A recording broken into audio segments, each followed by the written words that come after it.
Nós estamos estudando o livro de Atos dos Apóstolos, que é o 5º livro do Novo Testamento, escrito por Lucas, médico e teólogo e discípulo de Cristo, historiador. E nós estamos hoje no capítulo 13.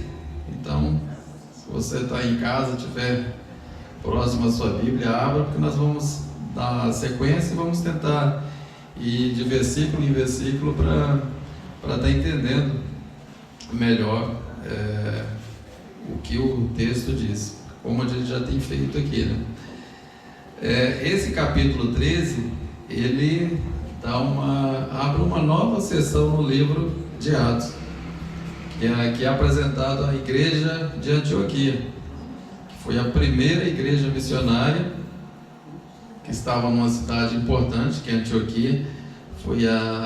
Era a terceira maior cidade da sua época. A primeira era Roma, que era do Império, né? A gente está falando do primeiro século, o Império Romano.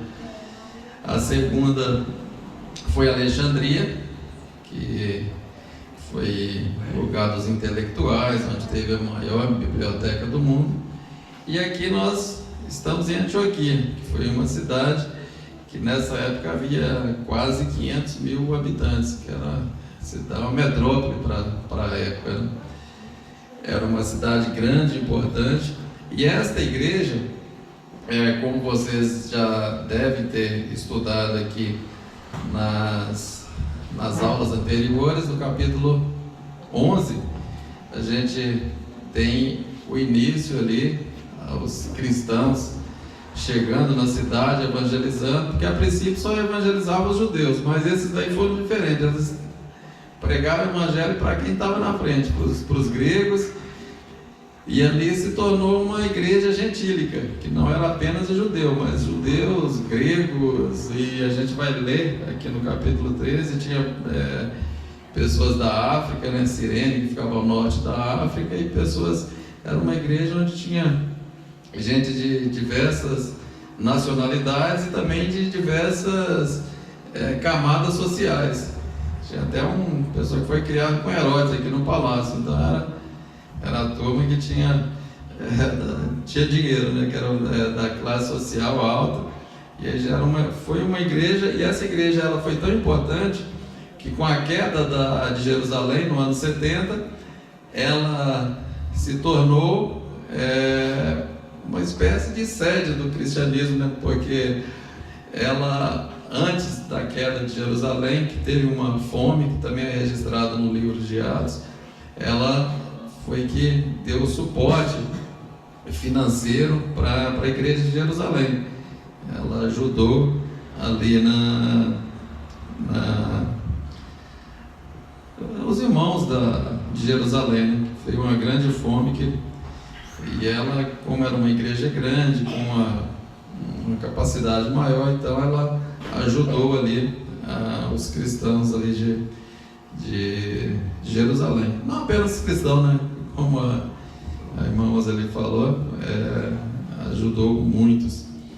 Então foi uma igreja muito importante. Essa igreja, no capítulo 13 de Atos, aqui tem muito a nos ensinar, né, gente? Como a primeira igreja missionária. E esse capítulo ele aborda a missão, né? A missão moderna, ela se espelha aqui, na igreja de Antioquia, né? Que foi a primeira igreja missionária. Quando se fala em missão, talvez você não já ouviu falar em missão. O que é missão? Quando fala missão, o que é missão? A igreja ela tem, vamos chamar de tríplice missão da igreja. A igreja ela tem a missão para consigo mesmo, ou seja, de cuidar dos irmãos, cuidar de diversas formas, mas principalmente espiritualmente, né? Alimentar espiritualmente. Tem a missão para com Deus, de adorar a Deus e servir a Deus em espírito e em verdade, e tem a missão para com o mundo, de levar o Evangelho de Cristo para o mundo, né? Então, quando a gente fala de uma igreja missionária, é uma igreja que atravessa as portas e leva a palavra de Cristo as boas novas até os confins da terra. Amém. Eu esqueci de falar aos irmãos que estão nos acompanhando, tanto no Ceará, Cruz, Ceará, a Maria Flávia, né? A mãe. Então, um abraço para você do Ceará. E Camutanga, Pernambuco, a terra do nosso pastor Albino, né? Estou viajando para lá esses dias, hein? Ótimo. Isso aí, então. Ver a mamãe. Um abraço aí pra mãe. A mamãe é muito importante, hein? Sempre voltar. Então, missão, a palavra missão, ela quer dizer enviado. Então, quando você fala em missão, existe a missão urbana, que é o que os irmãos aqui fazem, né? Entregando alimento para morador em condição de ruas, né? Na metrópole, né? Que é a missão urbana. A gente está na maior metrópole da América Latina. Missão transcultural é quando a gente atravessa uma barreira cultural ou geográfica para levar o evangelho. Atravessou a fronteira do país, uma barreira geográfica ou cultural. Você vai numa tribo indígena, onde as pessoas têm uma outra cultura, um outro dialeto, também está se fazendo missão.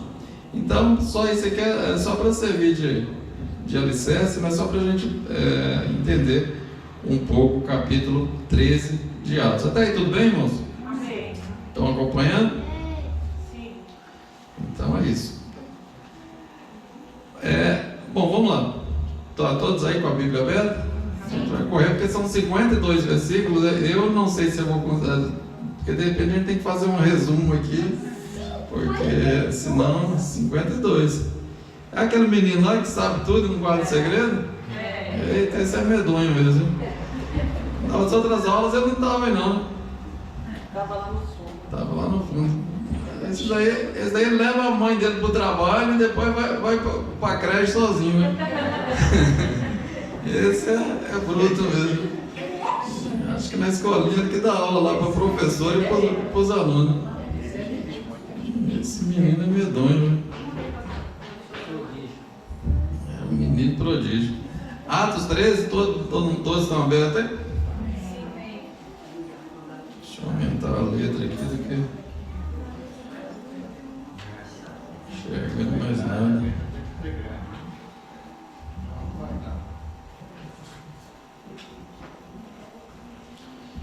Bom, vamos lá, vamos versículo por versículo, depois a gente tenta fazer se der tempo, a gente tenta fazer alguma aplicação. Atos capítulo 13, versículo 1. Do versículo 1 ao 3, apresenta a igreja. Do versículo 4 ao 12, eles já são enviados, né, para Chipre, que é uma ilha, onde acontecem algumas coisas que a gente vai ver. E aí depois ele vai para um outro lugar, próximo não, né, que eles pegam um navio, são 200 km navegando sobre o mar. E ali tem o maior discurso do apóstolo Paulo, que é registrado aqui. E aí, para a gente entender um pouco mais.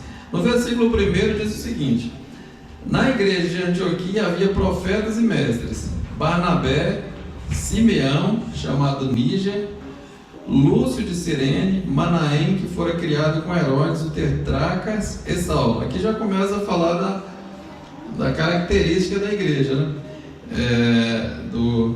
Que havia profetas e mestres, e aí fala aqui também da origem, né? Níger, que é negro, né? Possivelmente veio da África. Lúcio de Cirene, que esse daqui também era africano. Cirene ficava no norte da África. E aí você já vê que é uma igreja. Esse Manaém foi criado com Herodes, e Saulo dispensa a apresentação, que é o Paulo. Aqui mais para frente ele já vai ser chamado de Paulo, e aí já esquece Saulo, aí sempre chamado de Paulo. Vocês se lembram, né, que Saulo e Paulo é o mesmo nome. Saulo é hebraico e Paulo romano, latino, então o nome é o mesmo. No versículo 2: Enquanto adoravam ao Senhor e jejuavam, disse o Espírito Santo: separai-me a Barnabé e a Saulo para a obra que os tenho chamado. Versículo 3: assim, depois de jejuar e orar, impuseram-lhe as mãos e os enviaram. Então aqui eles estavam orando, jejuando. A oração e jejum é uma prática comum na igreja primitiva, e a igreja precisa, orar, porque existem vários tipos de jejum. Existe o que é o jejum coletivo, todos estavam jejuando. Tem um jejum individual, completo, abstinência de alimento e água. Tem um jejum parcial que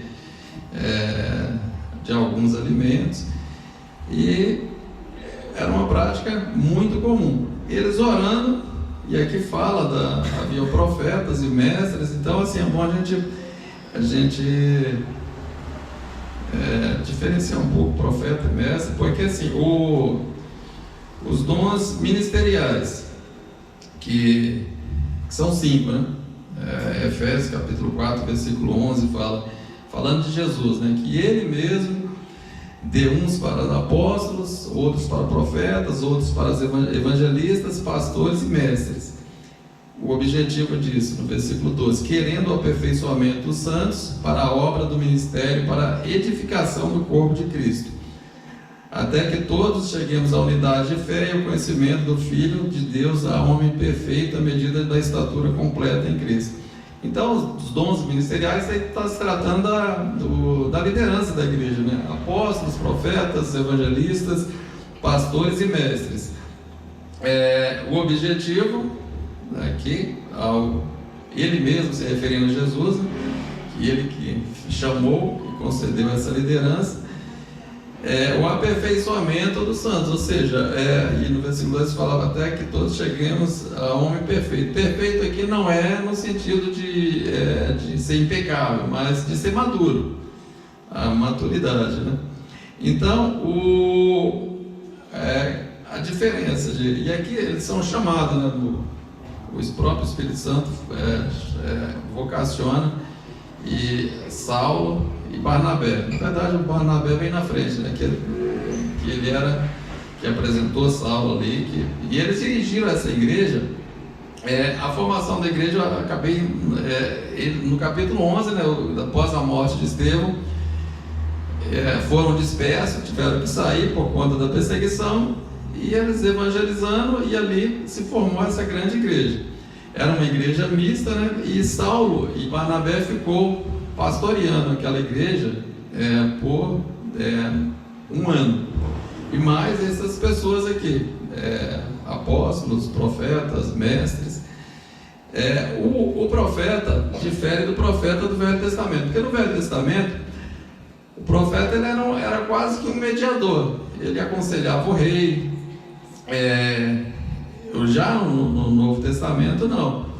O profeta ele traz uma mensagem. A mensagem do profeta pode ser preditiva, para o futuro, mas pode ser anunciada para o presente, com uma pregação.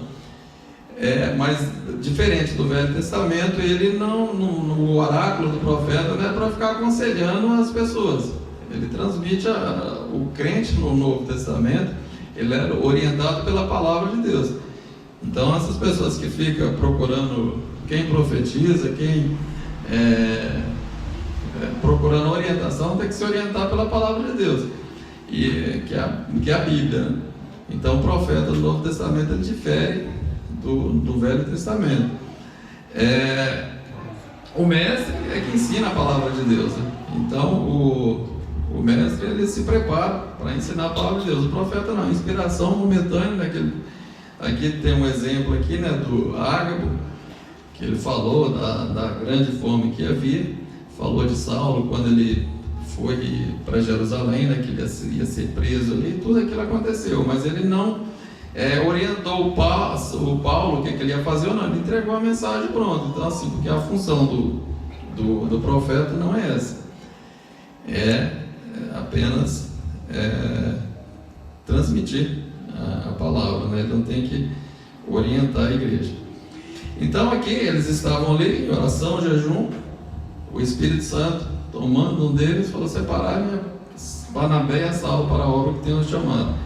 E aí impuseram as suas mãos e o enviaram.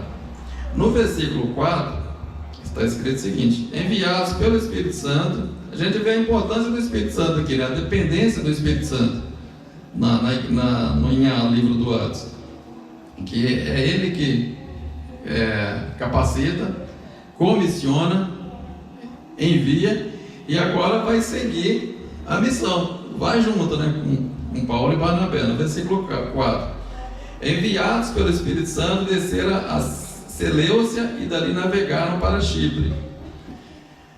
Essa Seleucia ficava a 15 quilômetros de Antioquia. Era uma cidade portuária, né, próximo do mar, havia o porto ali, e eles foram para aquele local. E ali passaram um período. Essa primeira viagem missionária de Paulo e Barnabé durou 5 anos. Foi possivelmente do ano 44 a 49, ou 45, a data exata a gente não sabe, mas por certo foram 5 anos. No versículo 5: chegando em Salamina, proclamaram a palavra de Deus na sinagoga dos judeus. João estava com ele como auxiliar. João aqui é João Marcos, que era primo de Barnabé. Era um jovem, ele é filho de Maria, que era a dona do cenáculo onde os apóstolos estavam lá com o batismo do Espírito Santo, onde possivelmente foi a ceia com Jesus, com os discípulos. E esse jovem, ele estava ali, foi acompanhando o seu primo Barnabé, foi junto. Aqui mais para frente ele vai, no meio da viagem, ele vai voltar para casa, e depois isso aí vai gerar uma contenda entre Paulo e Barnabé na segunda viagem, quando retornam eles. Mas isso aí a gente vai estar vendo mais para frente. Versículo 6: viajaram por toda a ilha até que chegaram a Pafos. Ali encontraram um judeu chamado Bar-Jesus, que era um falso profeta e mágico. Então eles navegaram de Salamina para Pafos, mais ou menos 200 km, né? Chegaram aqui e ali começaram a evangelizar. No versículo 7: e ali encontraram, né, o Lucas já fala, encontraram um falso profeta chamado Bar-Jesus, né? Era um judeu, filho, Jesus é Josué, né? Então ele, Barnabé é filho da consolação, né? Versículo 7: ele era assessor do procônsul Sérgio Paulo, um homem inteligente. Este, mandando chamar Barnabé e Saulo, quis ouvir a palavra de Deus. Procônsul era uma espécie de governador, era uma província romana, e esse Sérgio Paulo fala que ele era um homem inteligente e queria ouvir a palavra de Deus, né? Chegando 2 homens aqui, missionários, falando de um tal de Jesus, tal. Ele se interessou por aquilo. Ele era uma pessoa importante, era o governador da ilha, né? E esse Elimas andava com ele, era um dos puxa-saco lá da corte, né? Versículo 8: mas Elimas, o mágico, pois esse é o significado do seu nome, após eles tentavam desviar o procônsul da fé. Então ele começou, esse Elimas, ele começou a impedir que Paulo e Barnabé pregassem o evangelho. Vai ver, ele não fala exatamente como foi, né? Mas vai ver, ele começou a evangelizar, e como ele ganhava por aquilo, fala que ele era um mágico e falso profeta, né? Mágico não no sentido de esses que faz essas ilusões, né, truques, mas mexer com magia mesmo, né? Embora sendo judeu e é proibido, né, pela lei do Velho Testamento, mexer com essas coisas de magias, mas ele era um desses, falso profeta, né? Então mexer com os oráculos espirituais e tal, e tentando impedir Paulo de pregar, porque sabia, né, se o governador se convertesse, ele ia perder a boquinha dele, né? Então estava tentando impedir que o governador ouvisse a palavra. Versículo 9: então Saulo, também chamado Paulo, a partir daqui já não fala mais Saulo, já é chamado só de Paulo, cheio do Espírito Santo, olhou firmemente para Elimas e disse: você é um filho do diabo, inimigo de tudo que é justo, está cheio de toda espécie de engano e maldade. Olha os elogios. Quando é que vai parar de perverter os retos caminhos do Senhor? Agora a mão do Senhor está contra você. Você vai ficar cego e incapaz de ver a luz do sol durante algum tempo. Imediatamente caíram sobre ele névoa e escuridão, e ele, tateando, procurava quem o guiasse pela mão. O procônsul, vendo o que havia acontecido, creu, profundamente impressionado com o ensino do Senhor. Aqui também, se não ficasse impressionado, o camarada estava tentando impedir ele de ouvir o Evangelho. E Paulo aqui se direciona a ele, fala: seu filho do diabo, você está pervertendo o caminho do Senhor, você ficará cego. E imediatamente o camarada fica cego e sai procurando andar. Aquilo ali impressionou o governador e impressionaria qualquer um, né? Imagina acontecer um negócio desse.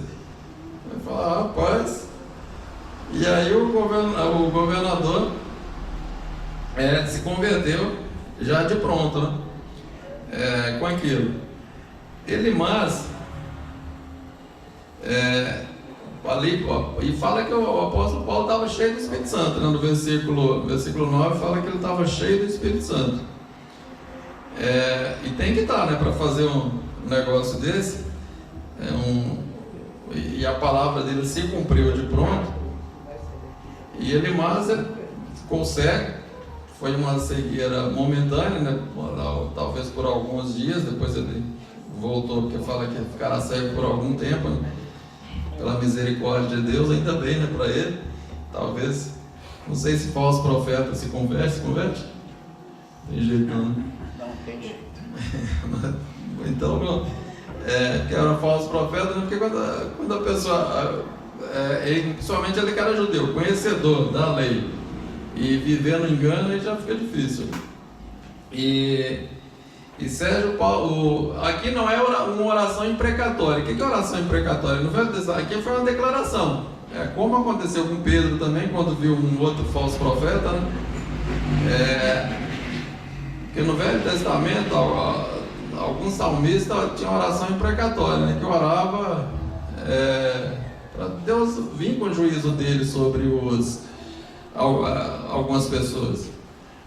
Mas isso no Novo Testamento é oração, não existe oração imprecatória no Novo Testamento. Muito pelo contrário, Jesus falou: orai pelos vossos inimigos, amai aquele. Então, assim, não tem nenhuma orientação. Uns tempos desses a gente estava vendo uns pastores orando nas redes sociais aí para Deus destruir o STF, quebrar a mandíbula do presidente. Não sei, quer dizer, isso não existe base bíblica para isso, para essas orações imprecatórias que o salmista fazia no Velho Testamento. E aqui também não foi uma oração, foi uma declaração. Ele, cheio do Espírito Santo, falou: vai acontecer isso e isso. Você está servindo de obstáculo para a obra de Deus. E de fato aconteceu. Ele tentou impedir que o governador visse o Evangelho, e através disso o governador acabou ouvindo o Evangelho. O versículo 14 diz: de Perge prosseguiram até Antioquia da Pisídia. No sábado entraram na sinagoga e se assentaram ali. Eles chegaram já em outra cidade. Havia muitas sinagogas espalhadas pelo mundo, porque no Velho Testamento, quando Israel foi levado a cativo para a Babilônia, eles construíram muitas sinagogas em vários lugares do mundo. Então havia o judeu, que que frequentavam a sinagoga, havia aqueles que se convertiam ao judaísmo, que é o prosélito, e havia aquele que é piedoso, aquele que não se circuncidava, mas era uma pessoa que gostava do judaísmo e frequentava, que era chamado de piedoso, né? E toda cidade que Paulo chegava, a gente vai ver que isso ele fazia isso. Primeiro ele ia na sinagoga, ele era rabino, então ele tinha oportunidade, e ali ele anunciava que Jesus era o Cristo, o Salvador. A gente vai ver isso aqui no sermão dele. E depois ele saía pregando para os gentios, mas isso aqui a gente vai ver que é uma prática comum, é uma estratégia, né? Primeiro ele chegava e anunciava na sinagoga. No versículo 15, depois da leitura da lei dos profetas, os chefes da sinagoga mandaram dizer: irmãos, se vocês têm alguma mensagem de encorajamento para o povo, falem. E aí, quer dizer, ele chegou, tinha toda a liturgia, na liturgia eles pegavam o rolo da lei e lia a lei, lia os profetas, e aí depois de fazer aquela leitura, aí alguém tem alguma palavra aqui, uma palavra de encorajamento, e aí o apóstolo Paulo não ia perder essa oportunidade, né? Opa, dando oportunidade assim, aí ele toma o evangelho para cima deles. No versículo 16. Pondo-se em pé, Paulo fez sinal com a mão e disse: israelitas e gentios, tementes a Deus, ouça-me. Então, Paulo já foi lá, e aqui começa o sermão do Paulo, do versículo 17 ao 42, é o que o Paulo pregou lá, que o Lucas registra. Esse é o maior sermão de Paulo registrado na Bíblia, né? Claro que não registrou tudo que ele falou, mas ele, como estava ali do lado, foi o sermão de Paulo. E aí a gente pode aprender alguma coisa com esse sermão. No versículo 17, aí Paulo começa já a anunciar a Jesus. Versículo 17: o Deus do povo de Israel escolheu nossos antepassados e exaltou o povo durante sua peregrinação na terra do Egito, com um braço poderoso os tirou daquele país. Então ele já vai lá atrás, né? Começa a falar da história de Israel. Estava escravo lá no Egito, e Deus, com mão poderosa, os tirou de lá. E aí começa o discurso de Paulo. Versículo 18: durante cerca de 40 anos suportou os maus costumes dele no deserto. E aí ele vai entrar por essa linha, né? Mostrando que Deus dando oportunidade para o povo, mas o povo desobediente, sempre rebelde, né? Versículo 19: e tendo destruído as 7 nações em Canaã, deu a terra dele como herança do seu povo. Então Paulo mais uma vez lembra da conquista de Canaã, como Deus, pela sua misericórdia, colocou eles ali na terra que ele havia prometido.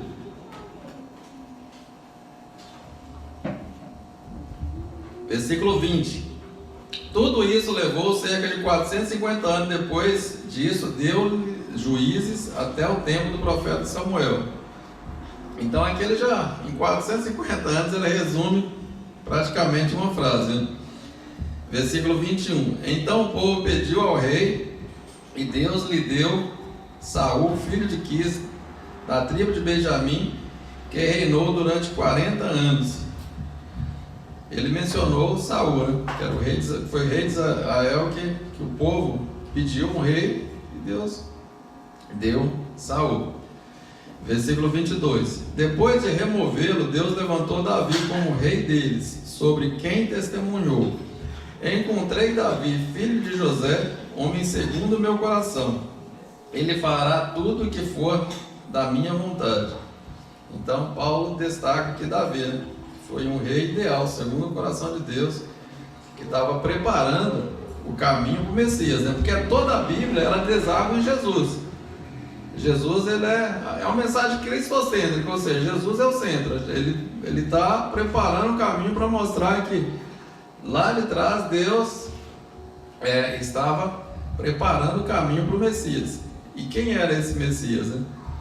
Porque os judeus ainda não esperavam o Messias que ia chegar, reger, acabar com Roma, e não era nada disso.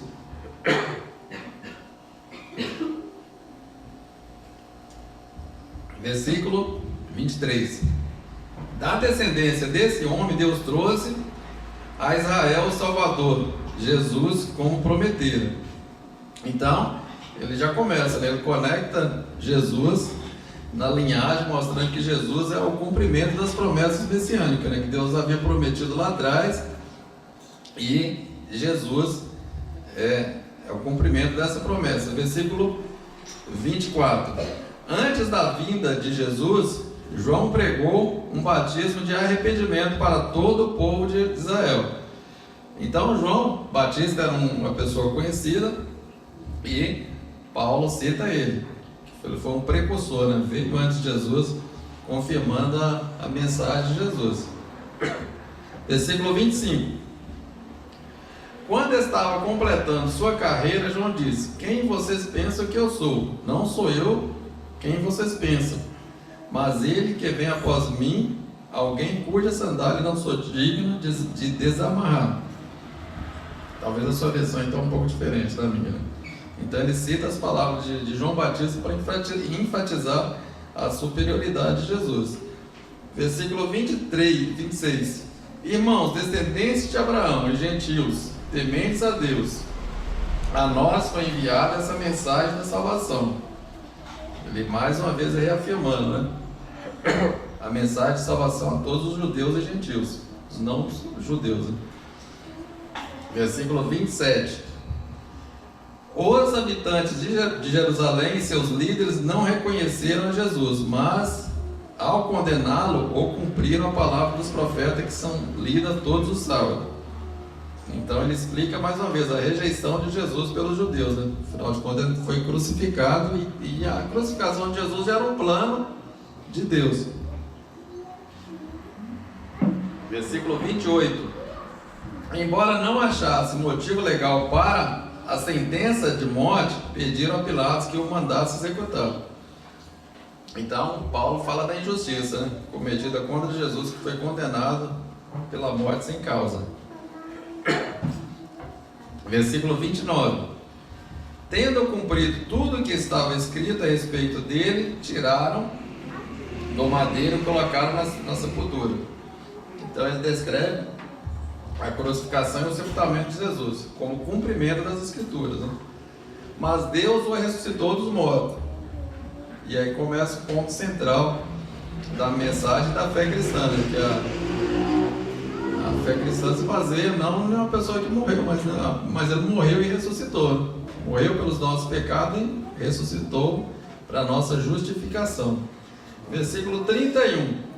E durante muitos dias foi visto por aqueles que tinham ido com ele da Galiléia a Jerusalém. Eles agora são testemunha dele perante o povo. Então ele menciona as aparições de Jesus por 40 dias, né? Após a sua morte, e ele apareceu durante 40 dias, antes da sua ascensão. Versículo 32. Nós lhes anunciamos as boas novas, porque Deus prometeu a nossos antepassados. Então, mais uma vez, reafirmando o cumprimento da promessa de Deus. Versículo 33.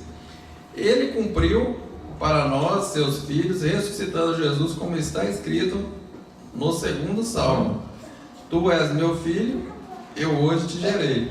Então ele cita o Salmo 2º para apoiar a ressurreição de Jesus como cumprimento das Escrituras. Então ele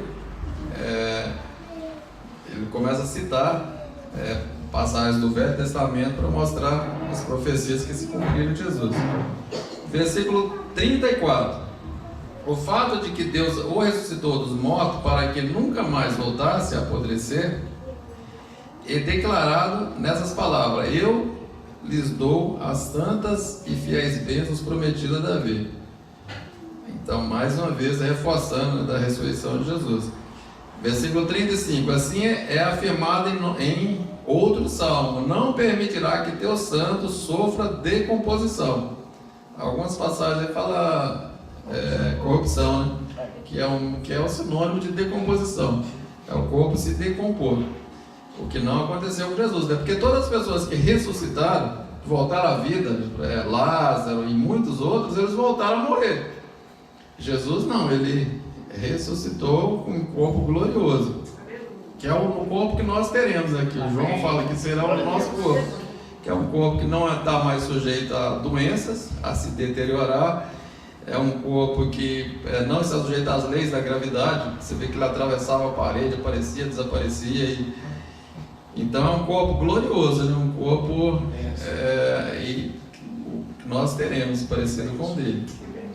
Do versículo 36: Pois quando Davi serviu aos propósitos de Deus em sua geração, morreu, foi sepultado com seus antepassados e seu corpo se decompôs. Então ele explica que esse salmo não está se referindo a Davi, mas está se referindo a Jesus, né? Que o corpo dele não viu corrupção, não se deteriorou. Versículo 37: Mas aquele a quem Deus ressuscitou não sofreu decomposição. Mais uma vez, né? Falando no Salmo da ressurreição do corpo glorioso de Cristo. Versículo 38: Portanto, meus irmãos, quero que saibam que mediante Jesus lhes é proclamado o perdão dos pecados. Aí já o objetivo da morte de Jesus, da ressurreição, é o perdão dos nossos pecados. Então ele já começa a entrar no caminho da salvação, né? A base para o perdão, a base para a nova vida é a morte e a ressurreição de Cristo. Você vê que a mensagem de Paulo era sempre uma mensagem cristocêntrica, né? Como de Estevão, como as pessoas do Novo Testamento, da igreja primitiva. E a mensagem tem que ser cristocêntrica, né? Ele é o centro. Versículo 39: Por meio dele, todo aquele que crê é justificado de todas as coisas das quais não podiam ser justificados pela lei de Moisés. Então ele destaca que a justificação é pela fé em Cristo, e que a lei não podia fazer isso. Então até as pessoas que morreram antes de Jesus, a lei não salvava ninguém, eles esperavam o Messias, né, o Salvador. É pela fé, não pelas obras. O versículo 40: Cuidado para que não lhes aconteça o que disseram os profetas. 41: Olhem, zombadores, admirem e se pereçam, pois nos dias de vocês faria algo quem jamais quereria se alguém contasse. Então ele adverte, fala cuidado, e cita Abacuque 1:5, que alerta o povo do perigo de que é rejeitar a mensagem de Jesus. Quem rejeita a mensagem está abrindo mão da vida e escolhendo a morte, né? Então ele já está indo para fechar a mensagem. E do versículo 42 ao 52 é o desfecho da mensagem, né? E o efeito daquela pregação. Versículo 42: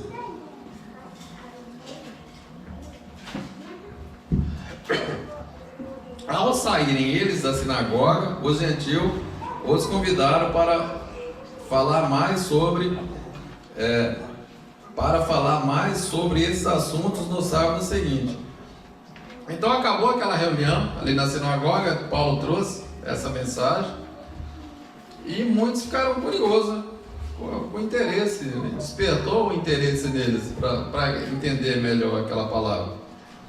E depois, versículo 43, depois que a congregação foi despedida, acabou a reunião, né, o culto, muitos dos judeus e gentios convertidos ao judaísmo seguiram a Paulo e Barnabé, que eles falassem, e os instavam a permanecer na graça de Deus.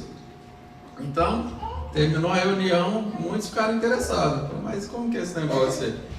Ele mostrando, através da Escritura, que Jesus era o Cristo, o Messias, o Salvador, que tudo aquilo ali foi propósito de Deus, e a salvação era com base na morte e ressurreição de Cristo.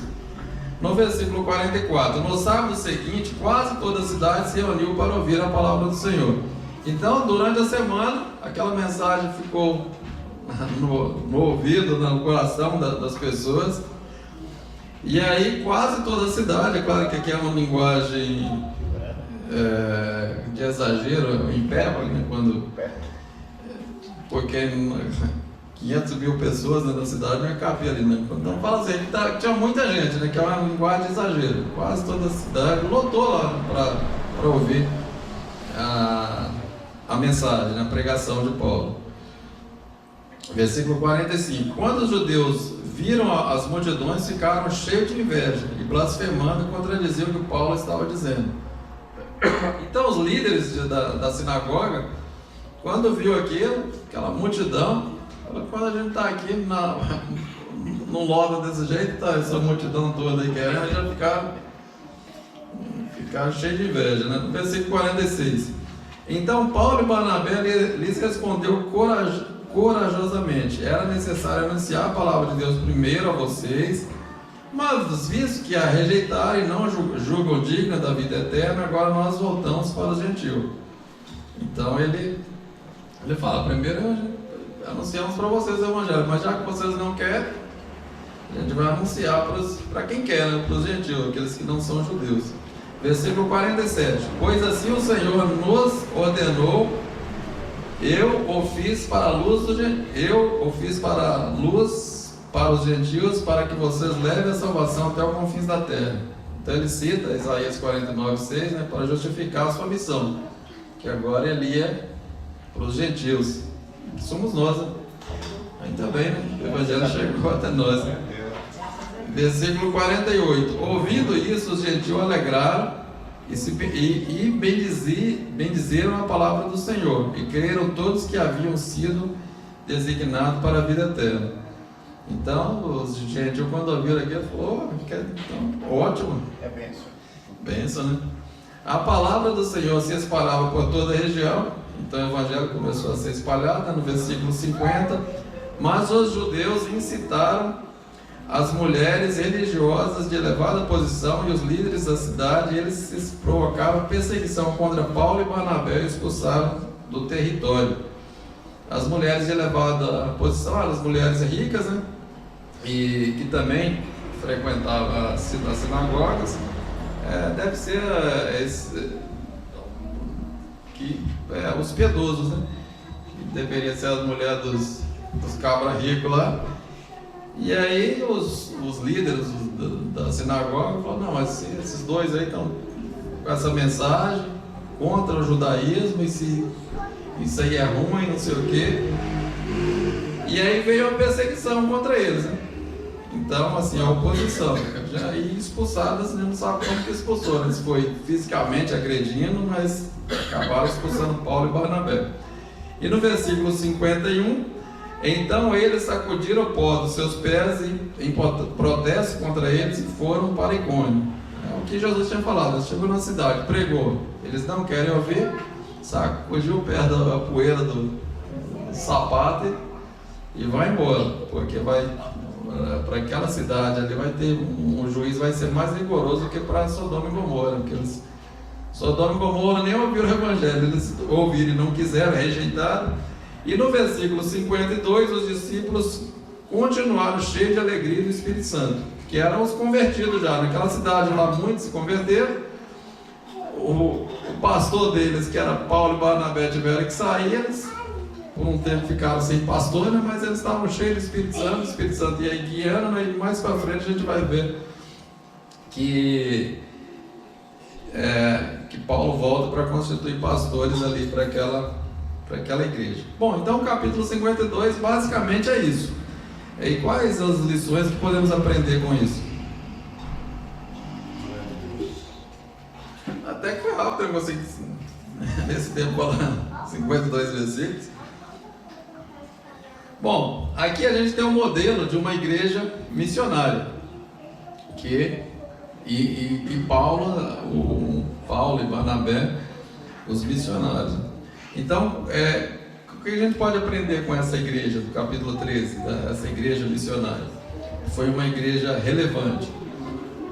A primeira coisa é o seguinte: uma igreja relevante, uma igreja missionária que tem uma vocação de levar o Evangelho, de anunciar, de transformar a sociedade, é uma igreja sensível à voz do Espírito Santo. Aqui a gente já começa no capítulo 13 falando que da liderança da igreja, e que eles orando e servindo ao Senhor e jejuando disse o Espírito Santo. Então assim, eles eram sensíveis à voz do Espírito Santo. Então a primeira lição que a gente aprende aqui, que uma igreja relevante, uma igreja missionária, ela tem que estar sensível à voz do Espírito Santo, porque foi o Espírito Santo que eles estavam orando, jejuando na total dependência de Deus. Então colocar a sua vida na dependência de Deus e sensível à voz do Espírito Santo. O Espírito Santo falou: envia-me a Barnabé e Paulo. Então mesmo sendo mestres, com todo o conhecimento deles, uma igreja que já grande, mas eles continuaram sensível à voz do Espírito Santo. E aqui não foi eles não tinham um plano missionário, né? Uma estratégia humana. Vamos evangelizar tal lugar e para tal cidade. Eles não planejaram aquilo. O Espírito Santo que inspirou, falou através do profeta, e eles seguiram a voz do Espírito Santo e foram. É claro que não, que hoje, que no século XXI, precisamos de planejamento, né? As igrejas que enviam missionário, o missionário Paulo e Barnabé, assim, ele era doutor, falava 4 idiomas, o grego, o hebraico, o aramaico, o latim. Então assim, ele tinha uma capacidade extraordinária. Mas a dependência do Espírito Santo deve ter, e também tem um planejamento hoje, né? A pessoa que vai, porque o missionário vai ter uma outra cultura, ele vai ter um impacto, né, cultural quando chega ali. As pessoas falam diferente, então tem que saber o idioma. Então assim, mas aqui nos ensina até essa dependência do Espírito Santo. A igreja precisa ser sensível à voz do Espírito Santo, sempre sensível à voz do Espírito Santo. E nós como cristãos também, né? Como igreja e como cristão. Uma igreja relevante, a segunda lição, é uma igreja multigeracional, formada de pessoas de origem diferente. Aqui a gente vê 2 mestres aqui que era africano, tinha judeu, tinha o outro que foi criado no palácio de Herodes. Então era uma igreja de pessoas diferentes, né? De diversas nacionalidades. Então não havia preconceito, porque a gente percebe que o preconceito, o racismo era frequente aqui, né? O judeu mesmo não queria nem saber de gentil. Essa revolta deles aqui contra Paulo, quando viu aquela multidão, principalmente foi porque era gentil. Falou que essas pessoas imundas entrando na sinagoga não pode, vai contaminar. Já a igreja de Antioquia já não tinha esse racismo religioso, esse preconceito. Então, e pessoas de diversas camadas sociais, né? Aqui, esse que foi criado no palácio. Então, assim, e é difícil. Eu congreguei numa igreja que ela teve início no Morumbi, aliás, em Moema. Depois eles foram para o Morumbi. Era uma igreja elitizada. Aí depois eles compraram um prédio aqui na Sabará. E aí quando o pessoal veio de lá para Sabará, era classe A e B, eram pessoas ricas, né? E classe B, os ricos, mas não tão ricos igual os da classe A. Quando chegaram aqui na Sabará, que aí muitas pessoas se aderiram à igreja, e muitas pessoas da classe C, esses da classe A saíram, falaram: não vou se misturar misturar com essa gentalha, como diz a dona Florinda. Então assim, já aqui na igreja de Antioquia não tinha esse preconceito. Você vê que eram pessoas de diversas camadas sociais, diversas intelectuais ou não. Então a igreja missionária é assim, não tem isso. Não tem esse preconceito. Essa é outra lição da igreja de Antioquia. A terceira lição, que era uma igreja cristocêntrica, né? Você vê aqui no versículo, fala eles orando e servindo ao Senhor. O Senhor aqui é Jesus. Então era uma igreja, e a mensagem de Paulo era uma mensagem cristocêntrica. Cristo era o centro, não era o apóstolo, não colocava a foto do apóstolo lá na porta lá da igreja de Antioquia, mas Jesus era o centro. Então a igreja missionária, e aqui em Antioquia você se lembra, os cristãos foram chamados em Antioquia de cristão pela primeira vez em Antioquia, né? Porque eles pareciam Cristo, né? Pequenos cristos, né? Então assim, era uma igreja, foi uma igreja relevante para a sua cidade. A outra lição que nós aprendemos aqui dessa igreja de Antioquia que ela foi organizada em torno de uma liderança múltipla, que a gente vê, né? Vários, Paulo, Barnabé e esses mestres. Então assim, eram várias pessoas, né, que na liderança daquela igreja. E Paulo e Barnabé, quando saíram, eles voltaram. Depois a gente vai ver mais adiante, que ele voltou para prestar conta, né, dar o relatório do que tinha acontecido. E Paulo e Barnabé, através deles geraram muitos outros missionários. Paulo tinha uma equipe de mais de 50 pessoas. A gente vê nas viagens missionárias as pessoas que acompanhavam ele, as cartas de Paulo. Você vê no final, quando ele faz a dedicatória, estou aqui com Timóteo, estou com ele. Então assim, muitos outros jovens inspirados em Paulo e Barnabé se tornaram missionários também, saíram anunciando o evangelho. Então é uma igreja que inspira outros. Então essa é outra lição da igreja de Antioquia. A quinta lição é que ela é uma referência na sua localidade, e a partir daí para outra, para longe, né? Ela transformou ali em Antioquia e saiu transformando longe, nos confins da terra. Porque essa igreja ela não tem relevância onde ela está, então não tem como mandar ir para outro lugar, né? Primeiro precisa ter relevância aqui, aonde nós estamos, para depois partir, né? E é uma igreja, a igreja missionária é uma igreja que ela entrega o melhor de si. Você vê, Paulo e Barnabé passaram um ano lá ensinando na igreja, pastoreando, pregando. E aí depois o Espírito Santo falou, agora vamos orar, Deus vai para ver o que Deus quer fazer. E o melhor da igreja, né, que era Paulo e Barnabé, foi enviado. A igreja deu o que tinha de melhor, que era Paulo e Barnabé, para missões, para levar o evangelho. Então ela dá o que tem de melhor. Os dois líderes mais capacitados, mais respeitados, né, tanto dali como da história, né, do cristianismo, foram enviados. Então ela dá o que tem de melhor. E como eu disse, né, eles voltaram depois para prestar conta. E nesse roteiro, né, o capítulo 14, que continua, essa primeira viagem missionária que durou 5 anos, a gente lê assim, dá a impressão que ele estava pregando aqui e ainda no outro dia estava pregando em outra cidade, mas não é assim.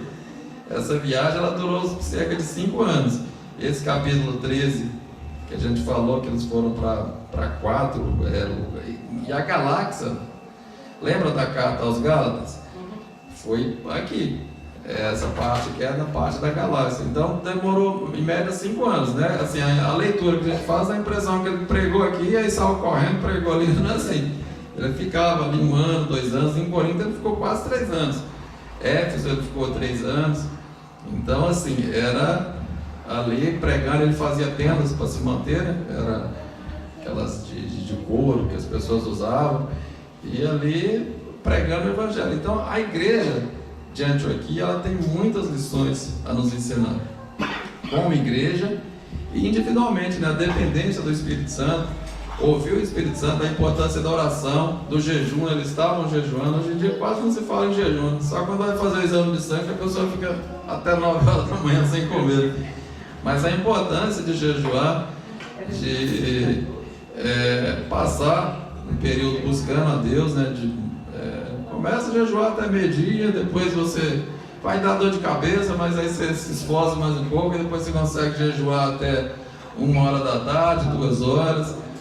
E jejum é uma ferramenta, é uma arma. Oração e jejum é uma das maiores armas que nós temos para usar, né? E a igreja aqui, eles oravam, jejuavam, buscavam a Deus, né?